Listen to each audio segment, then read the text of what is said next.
नमस्कार बच्चों, एक बार फिर से स्वागत है आपका मेरे YouTube चैनल पर। आज इस वीडियो में रसायन विज्ञान भाग 2, जिसकी भाग 2 मतलब किताब नंबर 2 का पार्ट 2, और अगर सीरियल नंबर 22 करें बात तो पार्ट है 7, जिसका नाम है एल्कोहल, फिनॉल एवं ईथर।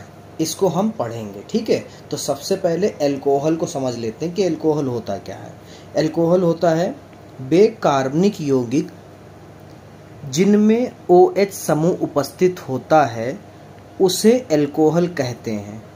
जिसमें क्या हो, कार्बनिक यौगिक हो और जिसके साथ में क्या लगा हो, OH लगा हो। उदाहरण के तौर पर CH3OH, देखिए कार्बन के साथ में एक हमारा बन रहा है मेथेन और उसके साथ में क्या लगा है, OH समूह लगा, तो इसका नाम हो जाएगा मेथिल एल्कोहल। क्या हो जाएगा, मेथिल एल्कोहल, ठीक है। अब एक इम्पॉर्टेंट बात आती है कि एल्कोहल के प्रकार कितने होते हैं। देखिए, पहला होता है मोनोहाइड्रिक एल्कोहल, दूसरा होता है डाईहाइड्रिक एल्कोहल, तीसरा होता है ट्राईहाइड्रिक एल्कोहल, ठीक है। तो पहला हम लोग पढ़ते हैं मोनोहाइड्रिक एल्कोहल क्या होता है। ऐसे एल्कोहल जिसमें केवल एक OH समूह उपस्थित होते हैं, ऐसे एल्कोहल को मोनोहाइड्रिक एल्कोहल कहते हैं। कितने OH हों, सिर्फ एक।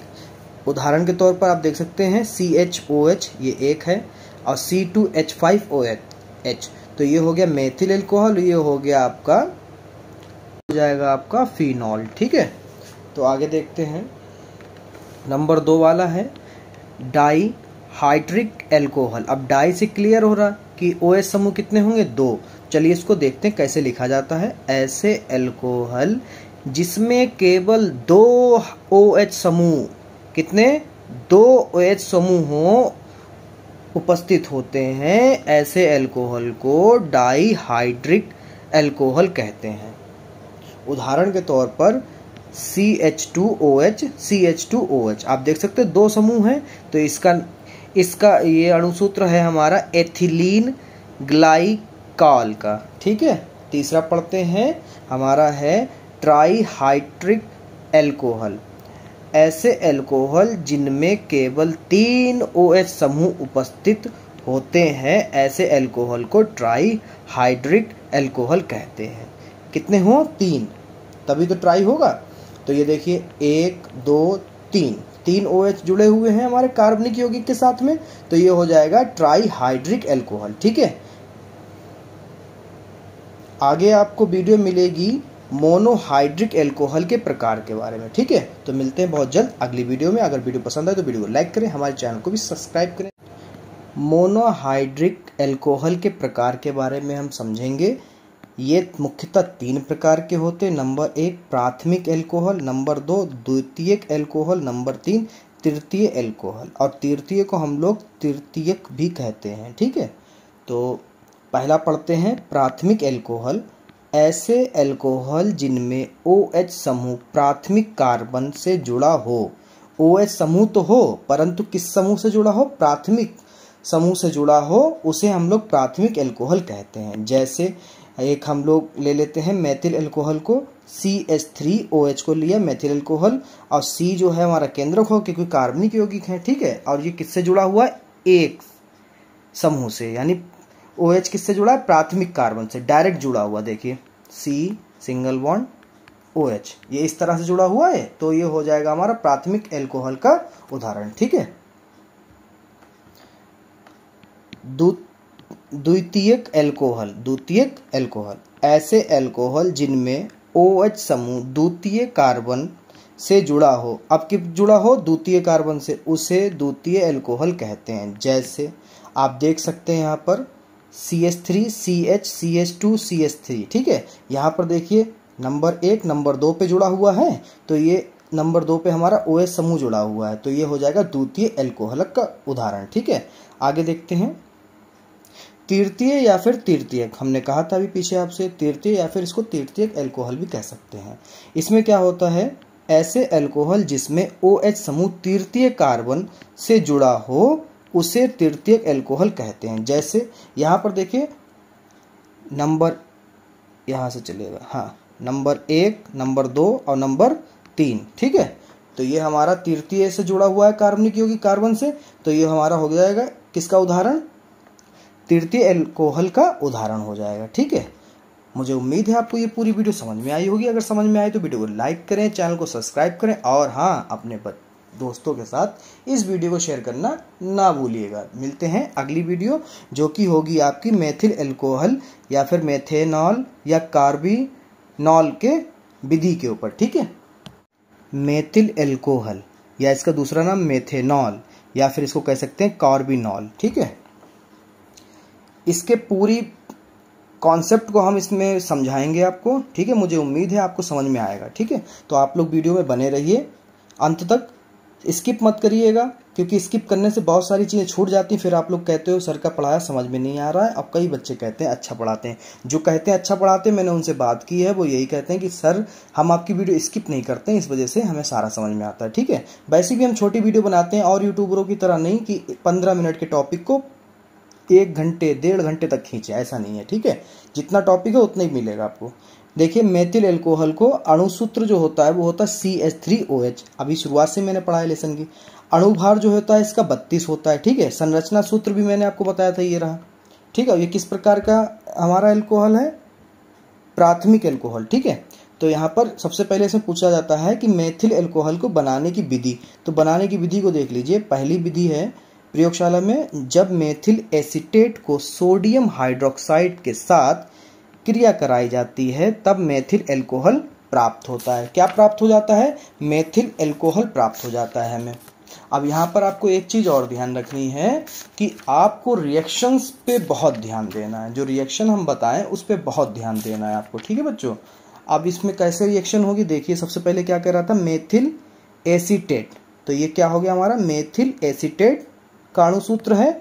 और सोडियम हाइड्रोक्साइड को तो आपको पता है NaOH, ठीक है। ये सूत्र हमने लिख लिए।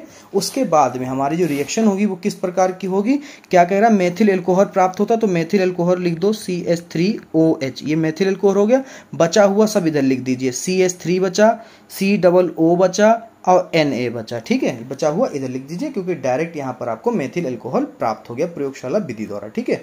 उसके लिए 2 चीज़ें आपको चाहिए थी। क्या चाहिए था, मेथिल एसीटेट चाहिए था और दूसरा सोडियम हाइड्रोक्साइड चाहिए था। दूसरी विधि में आपको क्या क्या चाहिए होगा, जब फॉर्मेल्डिहाइड का अपचयन लिथियम एल्युमिनियम हाइड्राइड ईथर की उपस्थिति में हमें क्या मिलता है, मेथिल एल्कोहल बनता है। इसको कैसे आप करेंगे वो भी ध्यान दीजिए। सबसे पहले फॉर्मेल्डिहाइड ले लिया, उसका अपचयन करा रहे हैं हाइड्रोजन के साथ में, ठीक है। यहाँ पे 4 हाइड्रोजन है, ठीक है। और इस किसकी उपस्थिति में करा रहे हैं, लिथियम एल्युमिनियम हाइड्राइड और ईथर की उपस्थिति में। तो हमें मिलेगा क्या बच्चों, वो देख लीजिए। सबसे पहले जो हमें मिल रहा है उसको लिख लीजिए, मेथिल एल्कोहल प्राप्त हो रहा है तो मेथिल एल्कोहल का अणुसूत्र लिख लीजिए। बचा क्या हमारा, वाटर बचता है, ठीक है, कुछ इस तरह से। तीसरी विधि, क्योंकि आपसे वो कोई भी विधि पूछ सकता है, वो पूछ सकता है कि मेथिल हाइड्रोडाइड सिल्वर हाइड्रोक्साइड के साथ में कैसे मेथिल एल्कोहल बनता है, तो उसके लिए ये सब चीजें हैं, ठीक है। तीसरी विधि, जब मेथिल आयोडाइड सिल्वर हाइड्रोक्साइड के साथ गर्म किया जाता है तो मेथिल एल्कोहल बनता है। देखिए मेथिल आयोडाइड, ठीक है, सिल्वर यानी Ag, ऑक्साइड हाइड्रोक्साइड का OH, ठीक है। कैसे हमें क्या बन रहा है, मेथिल एल्कोहल का सूत्र लिख देते हैं पहले, CH3OH। अब क्या बचता है हमारा बच्चों, हमारा बच जाता है इसमें NaI, क्या बचता है, सोडियम आयोडाइड। चौथा है हमारा, जब मेथिल आयोडाइड सोडियम हाइड्रोक्साइड के साथ गर्म किया जाता है तो मेथिल एल्कोहल बनता है, ठीक है। तो ये हो गया हमारा मेथिल आयोडाइड और ये हो गया हमारा सोडियम हाइड्रोक्साइड। क्या बना रहा है, मेथिल एल्कोहल का CH3OH हो गया। बचा हुआ सारा इधर लिख दीजिए। क्या बचेगा बच्चों हमारा, सोडियम आयोडाइड इधर भी बचेगा, ठीक है। और यहाँ पे थोड़ी सी मिस्टेक हुई है, आप लोग देखते रहा करो, क्योंकि यहाँ पर जो है Ag यानी सिल्वर बचेगा। क्या बचेगा, सिल्वर आयोडाइड, ठीक है। इधर सिल्वर था और इधर सोडियम था, तो इसलिए इधर सोडियम बचा, इधर Ag बचेगा। फिर भौतिक गुण को देख लेते हैं, भौतिक गुण, ठीक है। नंबर 1, यह रंगहीन ज्वलनशील उदासीन द्रव होता है। नंबर 2, इसका क्वथनांक 64.7 डिग्री सेल्सियस होता है। नंबर 3, इसकी गंध स्प्रीट के समान है। नंबर 4, यह अत्यधिक विषैला होता है। ठीक है,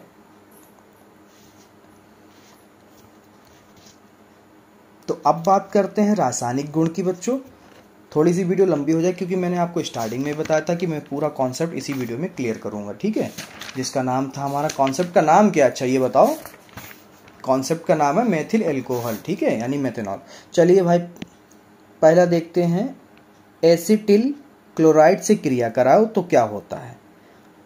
किसकी? मेथिल एल्कोहल की। ठीक है, जब मेथिल एल्कोहल की एसिटिल क्लोराइड से क्रिया कराता है या करता है तो मेथिल एसीटेट बनता है। क्या बन जाता है? एसीटेट। अब ये पूछा क्या जाता है क्वेश्चन, ये वहाँ पे बताया जाता है कि मेथिल एल्कोहल की बनाने की विधि तथा रासायनिक गुण भी लिखिए। तो उसमें आप 2 या 1 रासायनिक गुण लिखेंगे। ठीक है, जिसमें से ये कुछ इस तरह से होंगे, और कभी कभार डायरेक्ट आपसे रासायनिक गुण भी पूछ लेता है। ऐसे पूछ लेता है कि एसिटिल क्लोराइड की क्रिया मेथिल एल्कोहल से कराने पर क्या बनता है। ठीक है, तो आपको वहाँ पर रिप्रेजेंट करना पड़ेगा, पूरा लिखना पड़ेगा। ठीक है, तो ये हमने ले लिया है मेथिल एल्कोहल और ये हमारा हो गया एसिटिल क्लोराइड। ठीक है, अब हमारा बनेगा क्या वो देख लीजिए। सबसे पहले मेथिल एसीटेट बन रहा तो उसका अणुसूत्र लिख दीजिए, CH3COOCH3। ठीक है, ये अणुसूत्र आपको याद होना चाहिए। अब बचेगा क्या? जो बचता है उसको लिख दीजिए HCl। ठीक है, ये आपने कक्षा 10 में खूब सीखा होगा। दूसरी है सक्रिय धातुओं के साथ अभिक्रिया। किसके साथ में? सक्रिय धातुओं के साथ में अभिक्रिया। इसमें क्या हम लेंगे? जब मेथिल एल्कोहल की क्रिया सोडियम धातु से कराई जाए तो सोडियम मेथॉक्साइड बनता है। हमने क्या लिया है? ये मेथिल एक्साइड एल्कोहल लिया है और इधर सोडियम लिया, दोनों को बराबर कर लिया। क्यों? अभी आपको पता चलेगा। पहले हम सोडियम मेथॉक्साइड बनाते हैं, 2CH3ONA। तो CH3ONA जो होता है हमारा सोडियम मेथॉक्साइड होता है, वो हमने लिख लिया।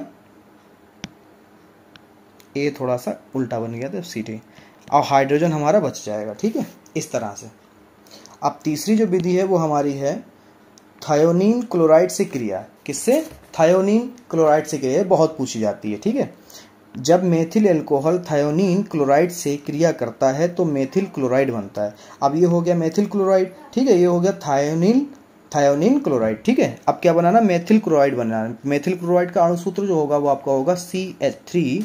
अब एल्कोहल समूह तो निकल गया, तो यहाँ पर क्लोराइड का समूह आ जाएगा Cl।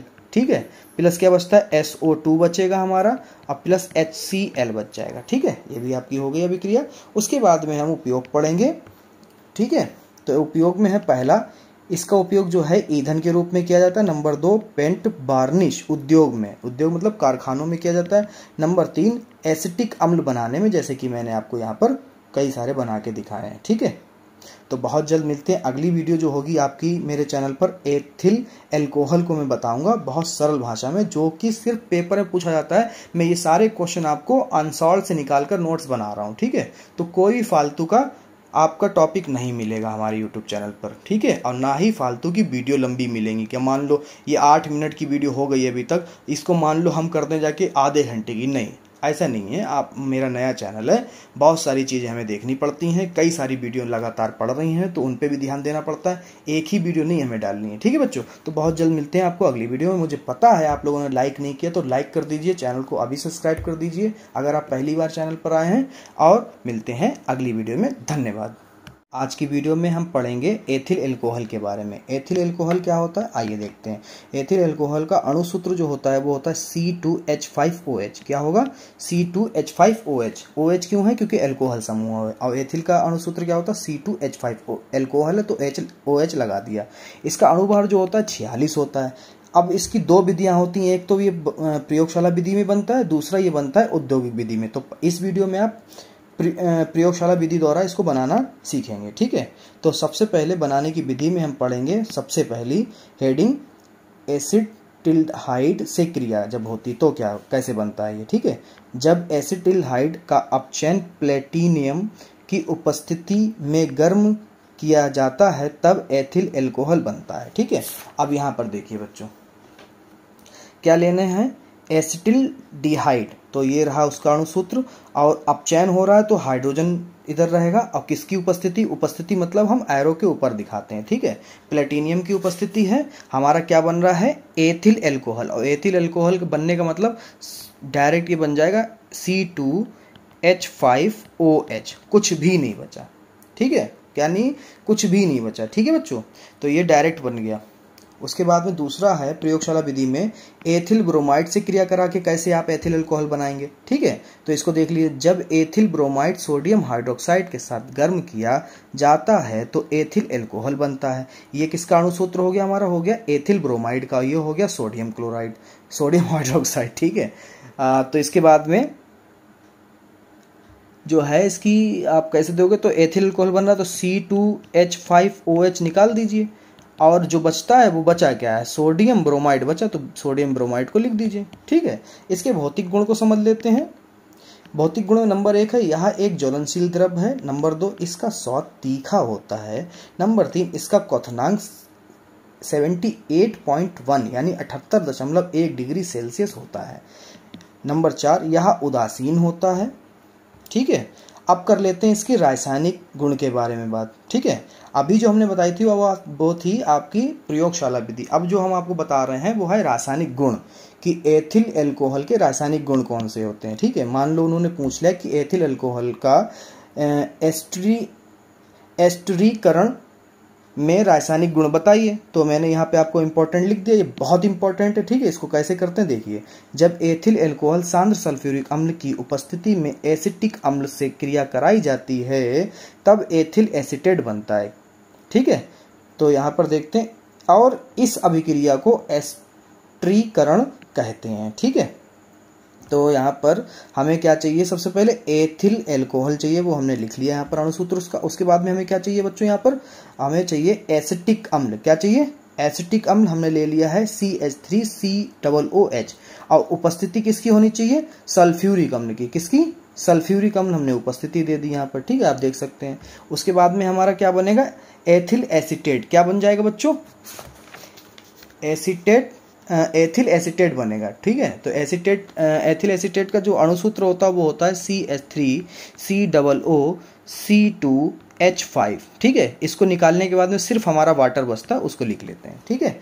अगला जो है दूसरा पूछ देता है वो कि एसिटिलीकरण क्या होता है, तो उसको आप वहाँ पे रिप्रेजेंट कर देंगे, बता देंगे, लिखेंगे, जब एथिल अल्कोहल एसिटिल क्लोराइड से क्रिया करता है तो एथिल एसीटेट बनता है। इस अभिक्रिया को एसिटिलीकरण कहते हैं। यहाँ पर अभिक्रियाओं के नाम हैं, ठीक है, तो उसमें आपको ये समझना पड़ेगा, ठीक है बच्चे। कैसे समझना पड़ेगा कि हमने मान लो आपने लिया एथिल अल्कोहल, क्या लिया बच्चों, एथिल अल्कोहल ले लिया। उसके बाद में क्या लिया, उसी में एसिटिल क्लोराइड ले लिया, ठीक है, और उपस्थिति किसी की नहीं है, ऐसी गर्म कर रहे हैं, तो यहाँ पर जो है क्या बनेगा, एथिल एसीटेट बन रहा है। और इसी प्रक्रिया को, इसी को बनाने की प्रक्रिया को हम लोग क्या कहते हैं, एसिटिलीकरण, ठीक है। थोड़ी वीडियो लंबी हो जाएगी, मैं उम्मीद करता हूँ ये बहुत इंपॉर्टेंट टॉपिक है, तो आप लोग अभी तक देख रहे होंगे। अगर देख रहे हैं तो वीडियो को लाइक कर दें, चैनल को अभी सब्सक्राइब कर दें, क्योंकि ऐसी बहुत सारे इंपॉर्टेंट टॉपिक आपके इस चैनल पर मिलते रहते हैं। हर लेसन की अलग अलग प्लेलिस्ट बनी है, जिस टॉपिक को आपको समझना है उस पर जाकर आप देख सकते हैं, ठीक है। तो हमने ले लिया है एथिल अल्कोहल एसिटिक क्लोराइड ले लिया है, और उसके बाद में हमें क्या बनाना है, एथिल एसीटेट। तो एथिल एसीटेट को हम लोग बाहर निकाल देते हैं, एसिड यहाँ पर हो जाएगा हमारा, तो उसका फार्मूला होता है CH3COOC2H5, ठीक है। यहाँ बचेगा प्लस HCl, और यहाँ पर थोड़ी सी मिस्टेक हो गई बच्चों, यहाँ पर जो है हमारा हाइड्रोजन बचेगा, क्या बचेगा बच्चों, नहीं सही तो था, ओके ओके ओके चेक कर लेते हैं, हाँ ठीक है सही है, और यहाँ पर हमारा HCl बचेगा, ठीक है। तीसरी जो अभिक्रिया बहुत पूछी जाती है वो है आपकी ग्रिग्नार्ड अभिकर्मक। ग्रिग्नार्ड अभिकर्मक होता है RM, दोनों कैपिटल रहेंगे, स्मॉल g रहेगा और कैपिटल में x रहेगा, ठीक है। सिक्रिया, जब एथिल अल्कोहल की क्रिया ग्रिग्नार्ड अभिकर्मक से कराई जाती है तो एल्केन बनता है, क्या बनता है बच्चों, एल्केन बनेगा, ध्यान रखिएगा क्या बन रहा है, एल्केन बनेगा। चलिए भाई देखते हैं, सबसे पहले एथिल अल्कोहल का अणुसूत्र लिखा, फिर हमने ग्रिग्नार्ड को लिख लिया, उसके बाद में RH अलग निकल गया, और जो बचा हमारा क्या बचेगा भाई, कुछ भी नहीं बचेगा। एथिल अल्कोहल लेते हैं, MgX पीछे फेंक देते हैं, ठीक है, यहाँ पर देखिए। और इसी चीज़ को जो हमें उत्पाद मिला इसे क्या कहते हैं, एथॉक्सी मैग्नीशियम हैलाइड। आपके बहुविकल्पी में पूछा जा सकता है कि एथॉक्सी मैग्नीशियम हैलाइड का अणुसूत्र क्या होता है, ठीक है, या फिर आपसे डायरेक्ट पूछ लेगा कि ग्रिग्नार्ड अभिकर्मक क्या होता है, या जब ग्रिग्नार्ड अभिकर्मक की क्रिया एथिल अल्कोहल से होती तो आपको क्या मिलता है, ठीक है, ऐसे पूछ लेगा। फिर इसके बाद में हम उपयोग पढ़ेंगे। उपयोग में नंबर 1 है हमारा मेथिलीकृत स्पीड बनाने में, नंबर 2 पेंट सल्फर आयोडीन गोंद आदि के विलायक के रूप में किया जाता है, ठीक है। उम्मीद करता हूँ ये वीडियो आपको समझ में आई। अगर समझ में आई तो वीडियो को लाइक करें, चैनल को अभी सब्सक्राइब कर लें ताकि आप तक समय से सारी वीडियो पहुँचती रहें, ठीक है। तो अगली वीडियो जो होने वाली है आपकी वो होगी एथिल अल्कोहल बनाने की औद्योगिक विधि, ठीक है। बहुत जल्द मिलते हैं इस वीडियो में। नमस्कार एवं धन्यवाद। ये एथिल अल्कोहल की औद्योगिक विधि से आपको समझाने के लिए, क्योंकि ये भी कई बार पूछा जाता है कि एथिल अल्कोहल बनाने की औद्योगिक विधि को समझाइए, ठीक है। उपयोग इसमें वही चल जाएंगे जो पिछली वीडियो में थे, ठीक है। और रासायनिक गुण भी वहाँ से आप ले सकते हैं, क्योंकि एथिल अल्कोहल के रासायनिक गुण भी सेम रहते हैं। बस विधि सिर्फ समझानी है आपको। 2 विधियाँ होती मैं आपको बता दूं। नंबर 1 होगी हमारी, पहले इसको पढ़ लेते हैं। एथिल अल्कोहल बनाने की औद्योगिक विधि निम्न है। नंबर 1 गन्ने की शक्कर से, मतलब गन्ने के जो शक्कर हम यूज़ करते हैं, चीनी यानी शुगर, ठीक है, उससे बनाई जाती है। दूसरा सीर से एथिल अल्कोहल बनाना। सीर आप समझते हैं, मैं बताता हूँ। सीर मतलब होता है जो गन्ने का रस होता है, आपने घर पे खाया होगा, जिसे कहते हैं रार। क्या कहते हैं, रार। क्या कहते हैं बच्चों, रार। आप लोग मम्मी पापा से पूछेंगे कि रार क्या होती है, तो वो बताएंगे कि आसपास में जब हम लोगों के कोहलू हुआ करते थे तो कोहलू से हम लोग रार हमारे माता पिता ले आते थे। हमारे तो फिलहाल दादा लाते, क्योंकि बहुत पुरानी बात हो गई है, दादा लाते थे, पापा बताते हैं। उसमें जो है चाय बनाते थे या फिर शरबत बहुत अच्छा बनता था, ठीक है। जो लिक्विड होता है, शक्कर की तरह मीठा होता है, लिक्विड, ठीक है। ऐसे चलिए आप पढ़ते हैं, टॉपिक पे आते हैं वापस। गन्ने की शक्कर से कैसे आप बनाएंगे एथिल अल्कोहल को, ठीक है। 10% गन्ने की शक्कर के विलयन में खमीर यानी ईस्ट डालकर 25 डिग्री से 35 डिग्री ताप पर रखते हैं तो क्विडमन 15 से 20 घंटे में पूर्ण हो जाता है। जो प्रक्रिया अंदर चलती थी वो कितने घंटे में पूरा होता है, 15 से 20 घंटे में होता है। और इस प्रक्रिया को क्विडमन कहते हैं। क्विडमन क्या होता है वो मैं आपको अगली वीडियो में बताऊंगा, ठीक है। जब CO2 निकलना बंद हो जाए, यानी कार्बन डाइऑक्साइड निकलना बंद हो जाए, जब प्रक्रिया पूरी हो गई तो कार्बन डाइऑक्साइड निकलना बंद हो जाएगी, तो द्रव को छानकर खमीर को निकाल देते हैं। इस प्रकार प्राप्त द्रव का वाष्प कहते हैं। जो द्रव हमें मिलेगा उसे क्या कहते हैं, वाष्प। वाष्प को प्रभाजी आसबन से एथिल अल्कोहल प्राप्त होता है, ठीक है। इसका चित्र नहीं है, अगर होता तो हम आपको दिखा देते, नेट पे मिल जाएगा, आप लोग देख लेना। नंबर 2 रार यानी सीर से एथिल अल्कोहल बनाने की विधि। सीरे से 30 से 35 डिग्री सेल्सियस शक्कर होता है, ठीक है। सीरे में हमने बताया ना शक्कर की जैसा होता है, लिक्विड में होता है बस। इसमें जल मिलाकर 10% शक्कर का घोल मिलाते हैं। इसके बाद गन्ने का क्विडमन में अभिक्रिया निम्न प्रकार होती है। 2 प्रकार से होती है, मैं बता देता हूँ, ठीक। कितने प्रकार से, 2 प्रकार से। नंबर 1 खमीर में उपस्थित इनब्रिटेज एंजाइम की क्रिया, ठीक है। तो यहाँ पर हम ले लेते हैं इसको बच्चों, आपको बताना बहुत जरूरी है कि C12H22O11, आप जानते हैं कि इसका ये अणुसूत्र है, मैं बताऊंगा नहीं, ठीक है। प्लस जल ले लेते हैं और इसमें उपस्थिति किसकी है, इनब्रिटेज और ईस्ट की, ठीक है। और यहाँ पर जो हमारी प्रक्रिया होगी तो वो हो जाएगा C6H12O6, ये हो गया हमारा ग्लूकोज। और फिर हमारा बचेगा जो C6H12O6, ये हो जाएगा फ्रेक्टोज। क्या हो जाएगा, फ्रेक्टोज, ओके। दूसरी विधि जो है इसकी शीरे से बनाने की वो है खमीर में दूसरे एंजाइम जाइमेज क्रिया। तो यहाँ पर हम लोग ले लेते हैं ग्लूकोज को C6H12O6, ठीक है, और वाटर डालते हैं उसमें, तो उपस्थिति किसकी है, जाइमेज और ईस्ट की। तो हमें क्या मिल जाएगा यहाँ पर, देखिए एथिल अल्कोहल प्राप्त हो गया और कार्बन डाइऑक्साइड निकल गई। ठीक है, अब आपको मैंने बताया था क्विड वन क्या होता है। चलिए भाई क्विड वन पढ़ लेते हैं, ये बहुत पूछा जाता है भाई साहब। ठीक है, और नहीं पूछा जाएगा तो आपके लिए बहुत उपयोगी होता है। इसी वीडियो में बना देते हैं। जटिल कार्बनिक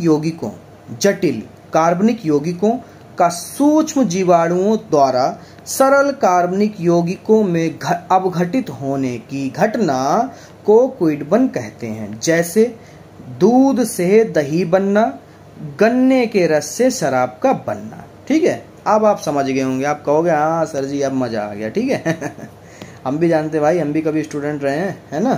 तो बहुत जल्द मिलते हैं आपको अगली वीडियो में। अगली वीडियो होनी किसकी वाली है, चलिए आज देखते हैं हम लोग। अरे भाई इसको हटा दो। हाँ ठीक, अगली वीडियो जो होने वाली है वो हमारी होने वाली फिनॉल। हाँ बहुत इंपॉर्टेंट टॉपिक। और आपको मैं बता दूं, यहाँ तक आपका एल्कोहल पार्ट का नाम क्या था, एथिल अल्कोहल यानी एल्कोहल। और हमारा एक मिनट में चेक कर लूँ क्योंकि काफ़ी देर से वीडियो बना रहा हूँ, ध्यान से उतर गया। हाँ, पार्ट का नाम जो है वो है हमारा एल्कोहल, फिनॉल एवं ईथर। फिनॉल के जितने भी टॉपिक थे खत्म हो चुके हैं इसी वीडियो, यानी जी अंत वीडियो है एल्कोहल के टॉपिकों की। अब जो वीडियो आपको आगे से मिलेंगी वो फिनॉल के टॉपिक से संबंधित मिलेंगी। ठीक है, तो आगे मिलते हैं आपको फिनॉल में। ठीक है, नमस्कार बच्चों, धन्यवाद। वीडियो पसंद आई होगी, वीडियो को लाइक करिए, चैनल को सब्सक्राइब करिए और अपने दोस्तों के साथ भी शेयर कर दिया करो भाई, हैं। ठीक है, मिलते हैं अगली वीडियो में। फिनॉल आप समझेंगे इस वीडियो में। फिनॉल क्या होता है, देखिए एरोमेटिक यौगिकों जिसमें हाइड्रोक्सिल समूह OH सीधे ही बेंजीन से जुड़ा होता है उसे फिनॉल कहते हैं। एग्जाम्पल के तौर पर यहाँ पर कुछ फिनॉल के एग्जाम्पल दिए बेंजीन से जिनको डायरेक्ट जोड़ा है। देखिए जब यहाँ पर डायरेक्ट जुड़ा होगा इस चिन्ह पर तो डायरेक्ट हम फिनॉल कहेंगे उसे, क्योंकि बेंजीन के साथ सीधे जुड़ गया है। अब अगर हमारा नंबर 2 पे जुड़ा होगा यहाँ पर, ठीक है, तो उसे कहेंगे O फिनॉल। ठीक है, और नंबर 3 पर जुड़ा होगा यहाँ पर तो उसे कहेंगे M फिनॉल। नंबर 4 पर जुड़ा होगा तो हम कहेंगे P फिनॉल। ठीक है, फिर ये रिपीट हो जाएगा, 3 पे फिर से M फिनॉल हो जाएगा और 2 पे फिर से O फिनॉल हो जाएगा। ठीक है, उम्मीद करता हूँ ये समझ में आ गया होगा। एक विशेष नोट है उसको भी देख लीजिए। फिनॉल अम्लीय प्रकृति का होता है, इसलिए इसे कार्बोलिक अम्ल भी कहते हैं, क्योंकि ये अम्लीय प्रकृति का होता है। ठीक है, इसलिए आगे जो है हम पढ़ेंगे फिनॉल के 3 प्रकार होते हैं। Number 1 monohydric phenol, number 2 dihydric phenol, number 3 trihydric phenol. ठीक है, तो सबसे पहले हम लोग पहले फिनॉल के तरीके को पढ़ लेते हैं जिसको नाम है मोनोहाइड्रिक फिनॉल। जब केवल एक OH समूह सीधा बेंजीन विलय के कार्बन परमाणुओं से जुड़ा होता है उसे मोनोहाइड्रिक फिनॉल कहते हैं। देखिए कुछ इस तरह से ये बेंजीन का स्ट्रक्चर हो गया हमारा। ठीक है, और ये सीधे जो है सीधे के सीधे एक जो है OH समूह जुड़ जाता है बेंजीन से, तो सीधे उसे क्या कहेंगे, फिनॉल। ठीक है, नंबर 2 में डाईहाइड्रिक फिनॉल किसे कहेंगे, जब केवल 2 OH समूह सीधा बेंजीन विलय के कार्बन परमाणु से जुड़ा होता है उसे डाईहाइड्रिक फिनॉल कहते हैं। देखिए एक OH ये रहा, एक OH ये रहा, तो इसे क्या कहेंगे हम लोग, और जो किससे जुड़ा है, बेंजीन के स्ट्रक्चर से जुड़ा है, तो इसे कहेंगे डाईफिनॉल। क्या कहेंगे, डाईफिनॉल। अब नंबर 3 पे आता है हमारा ट्राईहाइड्रिक फिनॉल। ठीक है, ट्राई में क्या होता है, जब केवल 3 OH समूह सीधा बेंजीन विलय के कार्बन परमाणुओं से जुड़ा होता है उसे ट्राईहाइड्रिक फिनॉल कहते हैं। देखिए एक OH ये है, एक OH ये है, एक OH ये है, 1 2 3 जुड़े हुए, तो इसे क्या कहेंगे, ट्राईफिनॉल। ठीक है, उम्मीद करता हूँ आपको ये जो फिनॉल का इंट्रोडक्शन और फिनॉल कितने टाइप्स के होते हैं वो आपको समझ में आया होगा। अगर समझ में आया तो वीडियो को लाइक करें। ठीक है, अब अगली वीडियो में आपको मिलेंगे जिसमें हम आपको बताएंगे फिनॉल बनाने की कुछ महत्वपूर्ण विधियां। ठीक है, उसमें मिलते हैं फिनॉल बनाने की विधियों का टॉपिक लेकर। नंबर 1 प्रयोगशाला विधि से हम जानेंगे कि फिनॉल कैसे बनता है। नंबर 2 टाउ प्रक्रम से जानेंगे, फिर है रशिंग प्रक्रम से, फिर नंबर 4 सोडियम फिनॉक्साइड से कैसे बनाते हैं हम फिनॉल को, फिर हम बेंजीन द्वारा कैसे फिनॉल को बनाते हैं। सबसे पहले टॉपिक को पढ़ते हैं जो है प्रयोगशाला विधि में हम फिनॉल को कैसे बनाते हैं। तो यहाँ पर देखिए प्रयोगशाला विधि आप डालेंगे, उसमें लिखेंगे प्रयोगशाला में फिनॉल बनाने के लिए बेंजीन डाई एजोनियम क्लोराइड की क्रिया जल से कराई जाती है तो हमें फिनॉल प्राप्त होता है। ठीक है, यहाँ पर देखिए क्या है, ये हमारा है benzene diazonium chloride, benzene diazonium chloride. ठीक है, किससे करा रहे हैं, जल से क्रिया करा रहे हैं। डायरेक्ट हमारा बन जाएगा यहाँ पर बेंजीन के साथ में OH लगा है, ये देखिए OH समूह है, तो ये हो जाएगा हमारा फिनॉल। ठीक है, बचा क्या, हाइड्रोक्लोरिक और नाइट्रोजन। ठीक है, जो हमें प्राप्त होगा डायरेक्ट प्राप्त हो गया प्रयोगशाला विधि में। हमें दो चीजें चाहिए, क्या चाहिए, बेंजीन डाई एजोनियम क्लोराइड चाहिए, उसके साथ में वाटर के साथ में क्रिया कराएंगे, हमें डायरेक्ट फिनॉल मिल जाएगा, हाइड्रोक्लोरिक और नाइट्रोजन बाहर चला जाएगा। ठीक है, दूसरी विधि है टाउ प्रक्रम। टाउ प्रक्रम में क्या होता है, जब क्लोरोबेंजीन की क्रिया सोडियम हाइड्रोक्साइड से कराई जाती है व कॉपर क्लोराइड की उपस्थिति में 300 डिग्री सेल्सियस ताप पर गर्म करते हैं तो फिनॉल बनता है। जैसे हमने क्या कहा, क्लोरोबेंजीन ये रहा और हमारा सोडियम हाइड्रोक्साइड ये रहा, कॉपर क्लोराइड की उपस्थिति है और 300 डिग्री सेल्सियस का तापमान है। अब हमें क्या मिल गया यहाँ पर, देखिए C6H5OH, ये क्या हो गया हमारा फिनॉल। ठीक है, बेंजीन का अणुसूत्र ये है और ये हमारा हो गया OH जुड़ा हुआ है, तो ये हो जाएगा हमारा फिनॉल। बचा क्या है, सोडियम क्लोराइड बच गया। ठीक है, जो चाहिए था वो मिल गया यहाँ पर फिनॉल। टाउ प्रक्रम से इसमें होता है। टाउ प्रक्रम में दो चीजें चाहिए होती हैं, क्लोरोबेंजीन और सोडियम हाइड्रोक्साइड। उपस्थिति किस किस की चाहिए होती है, कॉपर क्लोराइड की, और 300 डिग्री ताप चाहिए होता है। फिर है हमारा नंबर 3 जो विधि है, उसमें पढ़ेंगे हम रशिंग प्रक्रम के बारे में। यह अभिक्रिया 2 पदों में होती है, ये डायरेक्ट नहीं बनाएगा, फिनॉल को 2 पद में बनाएगा। नंबर 1 पहला पद समझते हैं, जब बेंजीन की क्रिया हाइड्रोक्लोरिक अम्ल और ऑक्सीजन से कॉपर क्लोराइड फेरम क्लोराइड की उपस्थिति में कराई जाती है तो हमें क्लोरोबेंजीन तथा जल प्राप्त होता है। जैसे कि आप यहाँ पर देख सकते हैं, ये हमारा हो गया है बेंजीन, ये हो गया हाइड्रोक्लोरिक अम्ल और ये ऑक्सीजन। उपस्थिति किसकी है, CuCl2 की और यहाँ पर FeCl3 की। हमें क्या मिला है, यहाँ पर क्लोरोबेंजीन मिला है और जल मिला है। ये पद पहला कंप्लीट हो गया रिएक्शन में। ठीक है, दूसरा देखते हैं, जब क्लोरोबेंजीन की क्रिया जल के साथ 425 डिग्री सेल्सियस ताप पर कराई जाती है तो फिनॉल बनता है। अब किसकी हम कराएंगे, जाकर यहां से लेके क्लोरोबेंजीन ले लेंगे और जल ले लेंगे, 425 का टेम्परेचर रखेंगे, हमें डायरेक्ट मिल जाएगा फिनॉल। ठीक है, ये देखिए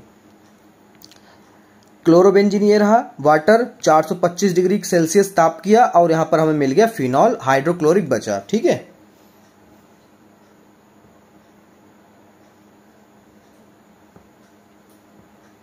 ये वाला भी इसी में कर देते हैं, सोडियम फिनॉक्साइड से फिनॉल बनाने की विधि। ठीक है, क्योंकि 5 विधियां आपको बतानी है। ठीक है, ये हमारी है, गिन लेते हैं भाई, चौथी विधि। ठीक है, चौथी विधि है हमारी, कहाँ गए भाई, ये रहा, सोडियम फिनॉक्साइड से फिनॉल बनाने की विधि।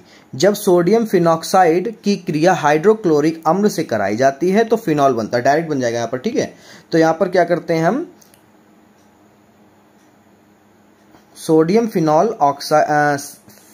फिनॉक्साइड लेते हैं और हाइड्रोक्लोरिक से उसकी अभिक्रिया कराते हैं तो हमें डायरेक्ट जो बन जाएगा वो क्या होगा, फिनॉल, और NaCl बच जाएगा। क्या बच जाएगा, NaCl बचेगा। ठीक है, NaCl यानी सोडियम क्लोराइड बच जाएगा।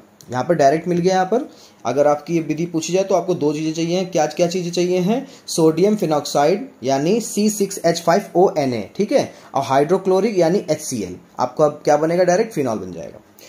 फिर 5वीं विधि हमारी बेंजीन से फिनॉल बनाने की विधि।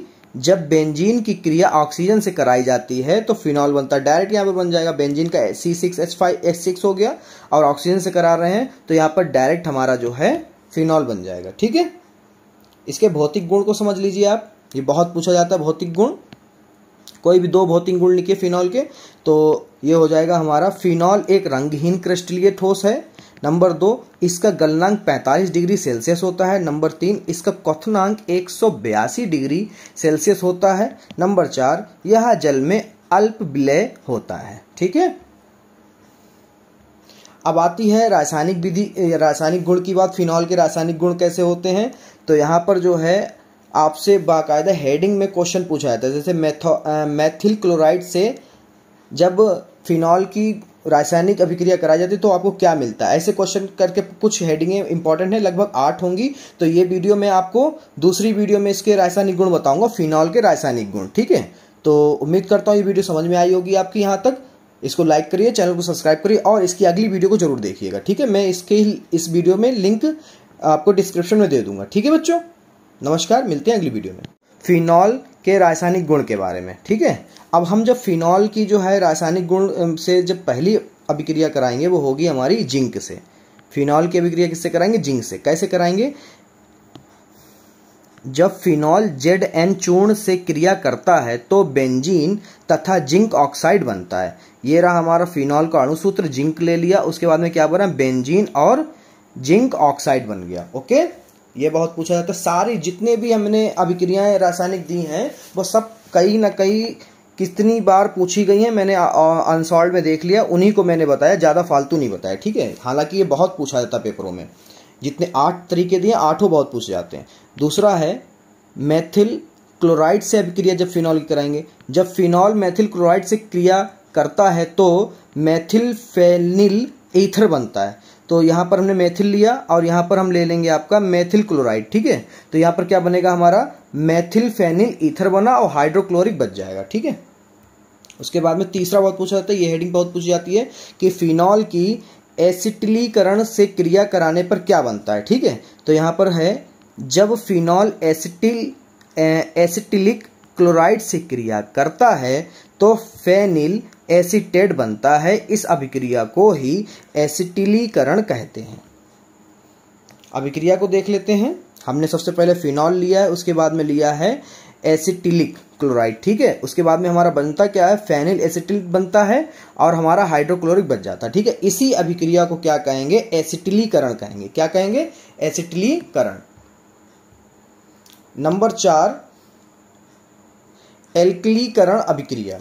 जब फिनॉल मेथिल आयोडाइड से क्रिया करता है तो एनिसॉल बनता है। इस अभिक्रिया को एलेक्सलीकरण कहते हैं। ठीक है, हमने क्या लिया है?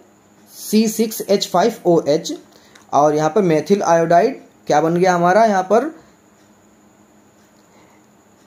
एनिसॉल बना है और हमारा बच गया है नाइट्रो आयोडाइड। ठीक है, ये बच गया। इसी अभिक्रिया को हम लोग क्या कहेंगे? एल्कलीकरण अभिक्रिया कहते हैं। ठीक है, जब फिनॉल से होती है। फ्रेडल-क्राफ्ट अभिक्रिया बहुत पूछी जाती है। ऐसे पूछा जाता है कि फिनॉल की फ्रेडल-क्राफ्ट अभिक्रिया बताइए या टिप्पणी करिए फ्रेडल-क्राफ्ट अभिक्रिया के बारे में। ठीक है, तो मेथिल क्लोराइड जब फिनॉल के साथ अभिक्रिया करता है तो पैराफिसॉल बनता है। इस अभिक्रिया को फ्रेडल-क्राफ्ट अभिक्रिया कहते हैं। देखिए यहाँ पर फिनॉल है, ये इसका जो अणुसूत्र होगा वो होगा C6H5OH। ठीक है, इसका स्ट्रक्चर संरचना ऐसे होती है और हम किसके साथ करा रहे हैं? मेथिल क्लोराइड हमने ले लिया। रिएक्शन के बावजूद क्या मिला? ये पैराफ्रीसॉल। ठीक है, ये क्या मिल गया? पैराफ्रीसॉल है और ये हाइड्रोक्लोरिक अलग निकल गया। इसी अभिक्रिया को हम क्या कहेंगे? पूरी अभिक्रिया को फ्रेडल-क्राफ्ट। ठीक है, छठा है रीमन टीमान अभिक्रिया। ये बहुत पूछा जाता है, आपसे टिप्पणी करने पर 3-4 अभिक्रिया पूछ लेगा वो। ठीक है, 6 नंबर या 4 नंबर में। तो जब फिनॉल क्लोरोफॉर्म तथा क्षार के साथ क्रिया करता है तो सैलिसिलिहाइड बनता है। इस क्रिया को ही रीमन टीमान अभिक्रिया कहते हैं। ये रही आपकी अभिक्रिया। ये हो गया C6H5OH का स्ट्रक्चर। यहाँ पर डायरेक्ट हमने स्ट्रक्चर बना के दिखाया है और हमने लिया है क्लोरोफॉर्म। ठीक है, उसके बाद में क्षार के रूप में हमने लिया है पोटेशियम हाइड्रोक्साइड को। ठीक है, यहाँ पर जो हमारा बन गया है सैलिसिलिहाइड, ये हो गया और ये हमारा हो गया है फिनॉल। ठीक है, और पोटेशियम क्लोराइड अलग निकल गया, वाटर अलग निकल गया। तो यही पूरी अभिक्रिया जो है रीमान टीमान अभिक्रिया कहते हैं इसको। ठीक है, आगे 7वां है जो, अगर ये ना समझ में आए तो आप लोग मुझसे दोबारा पूछ लें, क्योंकि थोड़ा सा जुकाम है और बुखार भी है इसलिए बना रहे हैं, थोड़ी एनर्जी डाउन है इस वक्त। ठीक है बच्चों, आगे जो है अब बनानी है, क्योंकि वीडियो जितनी भी प्लेलिस्ट में थी पड़ी वो सब खत्म हो चुकी है, इसलिए बनानी है। वरना हम थोड़ा रेस्ट कर लेते। आप लोग समझिए, थोड़ा पढ़ लें, वीडियो को रोक कर अगर समझ में ना आ रहा हो तो वीडियो को रोक लें और पढ़ लें, ठीक है। अगला 7वां जो है कोलेनसीटम अभिक्रिया। सोडियम फिनॉक्साइड को कार्बन डाइऑक्साइड के साथ 4 से 7 वायुमंडल दाब तथा 125 डिग्री सेल्सियस ताप पर गर्म करने पर जो यौगिक बनता है उसे तनु HCl से क्रिया कराने पर सैलिसिलिक अम्ल बनता है, ठीक है। अब देखिए यहाँ पर 2 अभिक्रिया होंगी, जैसे कि आपको पढ़ने में आ गया होगा, यहाँ पर 3 करके मैं बता दे रहा हूँ आपको, ठीक है। हमने फिनॉल लिया है, सोडियम हाइड्रोक्साइड लिया है, हमारा जो बना है वो क्या है, सोडियम फिनॉक्साइड। अब क्या करते हैं, हम सोडियम फिनॉक्साइड को लेते हैं यहाँ पर और कार्बन डाइऑक्साइड की अभिक्रिया कराते हैं, कितने पर, 4 से 7 ATM यानी वायुमंडल पे और 125 डिग्री सेल्सियस ताप पर। तो हमारा जो बनेगा वो क्या बनेगा, मैंने ऊपर बताया था अभी आपको। तो ये हमारा बन गया, ठीक है। अब इसको जो बना है इसी को उधर ले लेंगे और जो बना है उसको HCl से अभिक्रिया कराएंगे। तो जो ये स्ट्रक्चर जो है ये हमारा हो जाएगा सैलिसिलिक अम्ल बन गया, ठीक है। और NaCl साइड में निकल गया, ओके। बहुत जल्द मिलते हैं, एक और पॉइंट रहेगा, इसको भी समझ लीजिए बच्चों, बस खत्म हो जाएगा। 8वां है थैलिक एनीहाइड्रॉक्साइड के साथ क्रिया। जब फिनॉल थैलिक एनीहाइलाइड से H2SO4 की उपस्थिति में क्रिया कराने पर फिनॉल क्या बनेगा, फिनॉल्फथैलीन प्राप्त होता है। तो यहाँ पर कुछ ये स्ट्रक्चर है, आप याद कर लीजिए, ठीक है। कई सारी चीज़ें हैं, इसको याद ही कर लीजिए, वही सही रहेगा, ओके। ये पूरा हमारा जो है अभिकर्मक है, ये अभिकर्मक है, ये जो निकल कर आ रहा है ये पूरा हमारा फिनॉल्फथैलीन है, ठीक है। उपयोग पढ़ते हैं और ख़त्म करते हैं इस वीडियो को, क्योंकि सर भी बहुत दर्द हो रहा है, ठीक है बच्चों। माफ़ करना, थोड़ा सा वीडियो थोड़ा छोड़ रहे हैं हम, ये समझा देते। अगर आपको समझ में आ जाए इस स्ट्रक्चर को याद कर लें, क्योंकि ये वाला 8वां पॉइंट बहुत कम पूछा जाता है, ठीक है। जो इसके उपयोग है वो सुन लीजिए। नंबर 1 पीक्रिक अम्ल बनाने में, नंबर 2 फिनॉल्फथैलीन बनाने में, जैसा कि आप यहाँ पर देख सकते हैं, नंबर 3 विस्फोटक पदार्थ बनाने में, नंबर 4 औषधि बनाने में, ठीक है। आशा करता हूँ आपको वीडियो समझ में आई होगी। वीडियो समझ में आई तो वीडियो को लाइक करें, चैनल को भी सब्सक्राइब करें। बहुत जल्द मिलते हैं अगली वीडियो में। अगर आप कक्षा 12 जो कि हैं ही तभी तो देख रहे हैं, कक्षा 12 के छात्र हैं, तो आपको जिस लेसन में जो भी टॉपिक समझना हो, आप हर लेसन की मैंने प्लेलिस्ट बना दी है, वहाँ पर जाकर जिस लेसन के टॉपिक में कन्फ्यूज़न है उसको समझ लीजिए और वीडियो को लाइक करिए, चैनल को भी सब्सक्राइब करिए। अभी तक आप कक्षा 12 की वीडियो हमारी देखते हुए आ रहे हैं बच्चों। अगर वीडियो पसंद आ रही है तो या फिर किसी भी लेसन में कोई भी समस्या है तो आप हर लेसन की अलग अलग प्लेलिस्ट बन चुकी हैं, वहाँ पर जाकर जिस भी लेसन में समस्या है, जिस टॉपिक पे समस्या है, वहाँ पर अपने डाउट क्लियर कर सकते हैं। और ये सभी टॉपिक जो हैं आपके 2024 और 2025 सत्र के हैं, ठीक है। तो ये पुराने टॉपिक नहीं है, ओके। इस टॉपिक में, इस वीडियो में हम पढ़ेंगे ईथर के बारे में। ईथर क्या होता है देख लीजिए, हम पढ़ा चुके हैं इससे पिछली वीडियो में एल्कोहल के बारे में और फिनॉल के बारे में। लेसन का नाम है एल्कोहल, फिनॉल तथा ईथर। तो यानी 2 टॉपिक क्लियर हो गए इस प्लेलिस्ट में, और ये अब तुम्हारा लास्ट टॉपिक है ईथर। ईथर क्या होता देखिए, जब ऑक्सीजन की दोनों सहसंयोजकताओं से कोई एल्कीन जुड़ता है तो ईथर का निर्माण होता है, देखिए। और ये ऑक्सीजन से जुड़े हुए हैं, देख सकते हैं, ये ऑक्सीजन से जुड़ा है, तो यही क्या हो गया, उदाहरण के तौर पर आपका डाईमेथिल ईथर हो गया, ठीक है। दोनों संयोजकताओं, देखो एक ये है दूसरा ये है, दोनों संयोजकताओं से जुड़ा है एल्कीन, मतलब ओके। और ये हमारा ऑक्सीजन से जुड़े हुए हैं, इसलिए ये हो गया हमारा डाईमेथिल ईथर का एग्जाम्पल। अब ईथर के प्रकार होते हैं। ईथर हमारे 2 प्रकार के होते हैं, नंबर 1 सरल ईथर, नंबर 2 मिश्रित ईथर। तो इसमें सरल ईथर को हम समझा रहे हैं, इसको ध्यान से समझिए बच्चों। यदि ऑक्सीजन परमाणुओं की दोनों संयोजकताओं के समान एल्कीन समूह जुड़े हों तो ऐसे ईथर सरल ईथर कहलाते हैं। देखिए नॉर्मली जुड़े हुए हैं, ओके। तो ये क्या हो जाएगा, डाईमेथिल ईथर का उदाहरण यही हो जाएगा। और ये कैसा ईथर है? सरल ईथर है। कैसा है? सरल ईथर। अब दूसरा आता है मिश्रित ईथर। क्या होता है? मिश्रित ईथर। इसमें देखिए, यदि ऑक्सीजन परमाणुओं की दोनों संयोजकताओं के भिन्न भिन्न एल्कीन समूह जुड़े हों तो उसे ईथर को मिश्रित ईथर कहते हैं। देखिए यहाँ पर CH3 है, यहाँ पर C2H5 है, दोनों अलग अलग हैं, तो यहाँ पर ये कौन सा ईथर होगा? मिश्रित ईथर होगा। और इसका नाम क्या होगा? Methyl ethyl ether. ठीक है। और यहाँ पर देखिए एक जैसे थे, तो एक जैसे जब होंगे तो क्या कहेंगे? सरल ईथर। और जब अलग अलग होंगे तो उसे क्या कहेंगे? मिश्रित ईथर। ओके, बहुत जल्द मिलते हैं अगली वीडियो में।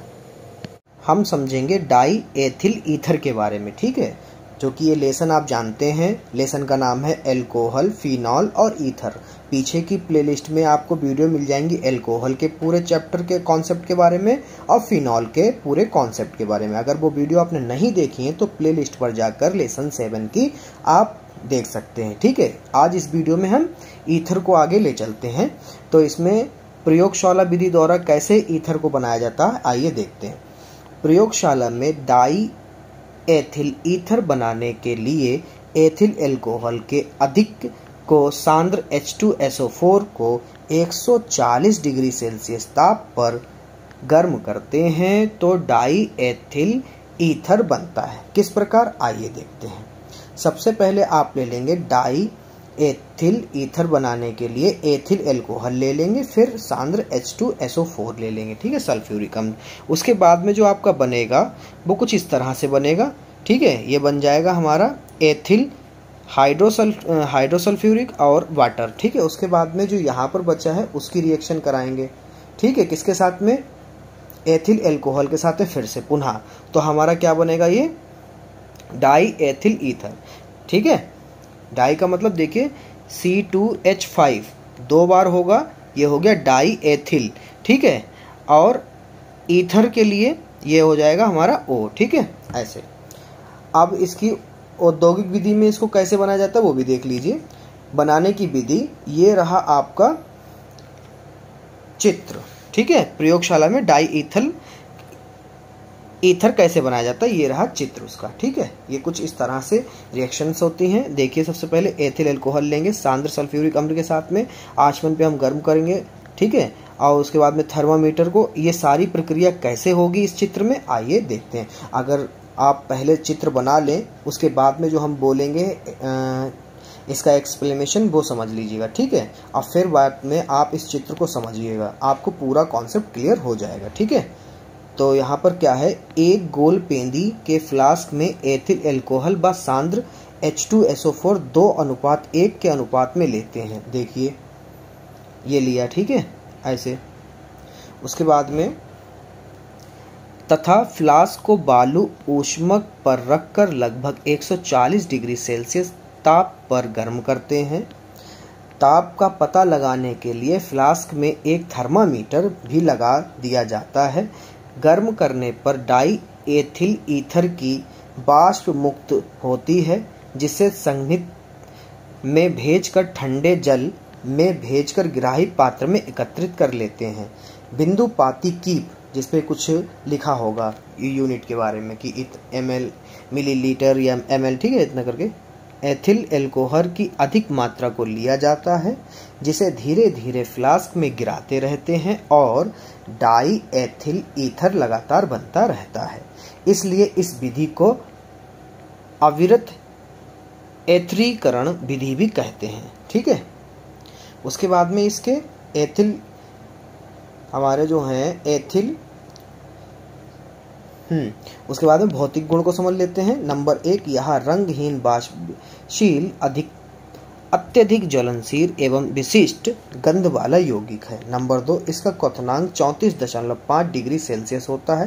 नंबर 3, यह जल में हल्का होता है। ठीक है, अब कर लेते हैं रासायनिक गुण की बात। ये रासायनिक गुण इसमें है तो फिलहाल बहुत, पर हम आपको मेन वाले समझा देते हैं जो महत्वपूर्ण है, पेपरों में ज़्यादा पूछे जाते हैं। सिर्फ हमने 2 आपको समझाएंगे और आपके किताब में तो बहुत सारे हैं। ठीक है, तो आइए उन्हीं की बात करते हैं। नंबर 1, एसिटिल क्लोराइड से क्रिया जब कराते हैं, ठीक है, तब क्या होता है? निर्जल AlCl या ZnCl की उपस्थिति में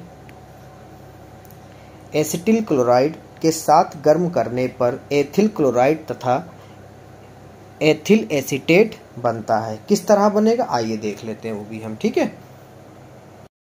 तो हम ले लेते हैं बच्चों यहाँ पर एसिटिल क्लोराइड, ठीक है, ये रहा हमारा एसिटिल क्लोराइड और यहाँ पर जो है हमारा डाई एथिल ईथर, ये हमारा इधर रहा है अभिकारक में, ठीक है। अब बनता क्या है वो देख लीजिए आप। हाँ, ये बन जाएगा हमारा C2H5Cl, ये हो गया हमारा एथिल क्लोराइड, ठीक है। और क्या बनेगा CH3COO2H5, ये हमारा हो गया एथिल एसीटेट, ठीक है। ये हो गया हमारा एथिल एसीटेट और ये हो गया हमारा एथिल क्लोराइड, ठीक है। अब दूसरी रिएक्शन को भी हम समझ लेते हैं। ये है हमारी एसिटिक एनहाइड्रॉक्साइड से क्रिया जब कराते तब क्या होता है देखिए। जब डाई एथिल ईथर एसिटिक एनहाइड्रॉक्साइड से क्रिया कराई जाती है तो एथिल एसीटेट बनता है, ठीक है। ये जो है हमने ले लिया यहाँ पर डाई एथिल ईथर, इधर ले लिया एसिटिक एनहाइड्रॉक्साइड, ठीक है। अब जब बना रहे हैं तो क्या बनेगा देखिए जरा, हमारा बन जाएगा यहाँ पर 2CH3COO2H5, ये क्या बना एथिल एसीटेट, क्या बन गया बच्चों एथिल एसीटेट डायरेक्ट। अब इसके उपयोग को पढ़ लेते हैं और ये हो जाएगा यहाँ पर ख़त्म। उपयोग है इसमें नंबर 1 पावर एल्कोहल बनाने में, जिसमें बहुत ज़्यादा ताकत होगी एल्कोहल की, ठीक है, उसको बनाने में। नंबर 2 निषेचक के रूप में यानी बेहोश करने के लिए। नंबर 3 तैलिया बसा तथा अन्य कृतिक में, ठीक है। अब इसमें आता है एक क्वेश्चन बहुत इंपॉर्टेंट जो आपसे कई बार पूछा जाता है, ठीक है। इसकी वीडियो आपको आगे मिलेगी, कुछ ही सेकंड की होगी। मैं उम्मीद करता हूँ आप ये वीडियो देख लीजिएगा, ठीक है, क्योंकि ये कई बार क्वेश्चन पूछा गया है, ठीक है। लेसन समाप्ति की ओर है, तो इसमें एक क्वेश्चन है हमारा। क्वेश्चन है क्विडवन विधि द्वारा एथेनॉल बनाइए, ठीक है, या कैसे बनाया जाता है। इसका आंसर होगा क्विडवन एक ऐसी रासायनिक अभिक्रिया है जो सूक्ष्म जीवों की उपस्थिति में अनेक कार्बनिक यौगिक नए यौगिक में बदल जाते हैं। इस क्रिया को क्विडवन कहते हैं, ठीक है। यहाँ पर हम ले लेते हैं C6, ठीक है, C6H12O6 और वाटर ले लेते हैं। तो यहाँ पर हमारा बन जाएगा एथिल एल्कोहल, ठीक है। तो ये बन जाएगा हमारा एथिल एल्कोहल और कार्बन डाइऑक्साइड। ये जो हमारी अभिक्रिया है इसी अभिक्रिया को हम लोग कहेंगे, यही जो बना है हमारा एथेनॉल बना है। क्या बना ये एथेनॉल, ठीक है। यही क्विडवन विधि द्वारा एथेनॉल बनता है, ठीक है। तो बन गया एथेनॉल। ये सूत्र जो है हमारा एथेनॉल का है, किसका है C2H5OH, ओके। मुझे उम्मीद है आपको ये सारे समझ में आए होंगे। अगर समझ में आए तो मेरी वीडियो को लाइक करें, चैनल को भी सब्सक्राइब करें। बहुत जल्द मिलते हैं अगली वीडियो में, ओके बच्चों, ठीक है। ये एथिल डाई एथिल नहीं बना है, क्या बना है एथेनॉल बना है, ओके बच्चों। कक्षा 12 रसायन विज्ञान पार्ट 7, नाम है पार्ट का एल्कोहल, फिनॉल तथा ईथर। अब इसमें कुछ महत्वपूर्ण जो है टॉपिक और होते हैं जो कि आपको अलग से पूछ लेता है टिप्पणी करने पर, या फिर 2 अभिक्रियाओं को पूछ लेगा। तो वो कुछ इस तरह से हैं। हमने उसमें आपकी 5 अभिक्रियाएं हैं ऐसी जो बहुत अधिक पूछी जाती हैं, ठीक है। टॉपिक ऐसे बोर्ड एग्जाम में पूछे जाने वाले टॉपिक भी समझें। नंबर 1 पूछा जाता है परिशुद्ध एल्कोहल, क्या पूछा जाता है परिशुद्ध एल्कोहल। नंबर 2 पावर एल्कोहल, हमने पीछे बताया है। Number 3 मेथिलित spirit. Number 4 hello farm अभिक्रिया, ये भी मैंने पीछे बताया है। और फिर है आयोडो फार्म, ठीक है। अब चलिए इनको एक एक करके आपको बता देते हैं। बहुत छोटी वीडियो होगी, शुरू करने से पहले ही बता दें वीडियो को लाइक कर दीजिए। चैनल पे अगर पहली बार हैं तो चैनल को भी सब्सक्राइब कर दें, ठीक है। तो पहली जो परिभाषा है हमारी जो है टॉपिक परिशुद्ध एल्कोहल किसे कहते हैं। देखिए बच्चों 100% एथिल एल्कोहल, ठीक है, 100% मतलब निर्जल एथिल एल्कोहल, इसमें बिल्कुल पानी ना हो, परिशुद्ध एल्कोहल कहते हैं, डायरेक्ट खत्म, ठीक है।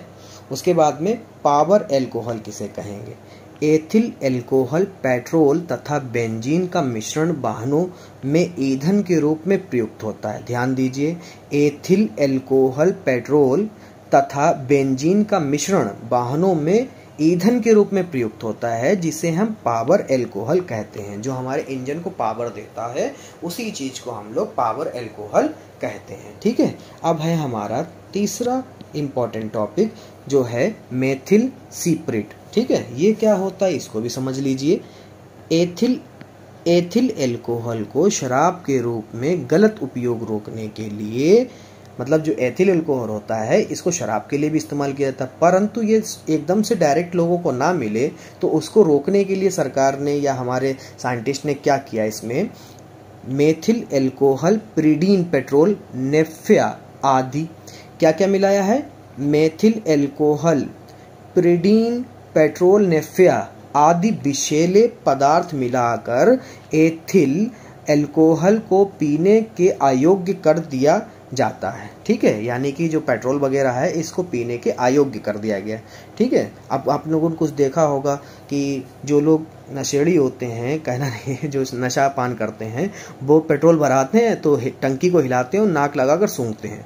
ठीक है, तो वो डायरेक्ट पी नहीं सकते, उसको क्या करते हैं, महक से नशा करते हैं। उसकी महक में अल्कोहल होता है तो उससे नशा कर लेते हैं, पी तो सकते नहीं। ठीक है, तो जिसे हम लोग क्या कहेंगे, मेथिल सिप्रेट कहते हैं। क्या कहते हैं, मेथिल सिप्रेट। इसी वजह से वो उसको नहीं पी सकते, पिएंगे तो उनका साथ गलत हो सकता है। ठीक है, मृत्यु तक हो सकती है।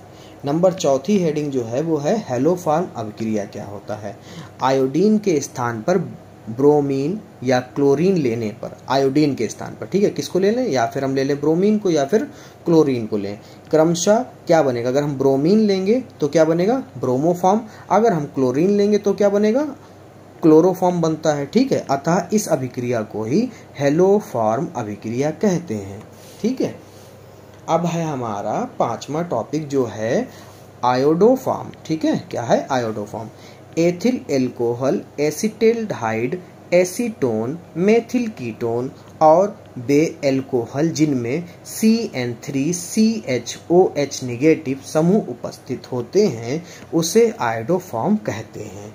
ठीक है, मुझे उम्मीद है आपको ये सारे टॉपिक समझ में आए होंगे। अगर समझ में आए हैं बच्चों तो वीडियो को लाइक कर दें, चैनल को भी सब्सक्राइब कर दें ताकि हम आप तक समय से वीडियो पहुंचाते रहें। ठीक है, और ये लेसन यहाँ पर आपका पार्ट 7 जो है समाप्त होता हुआ।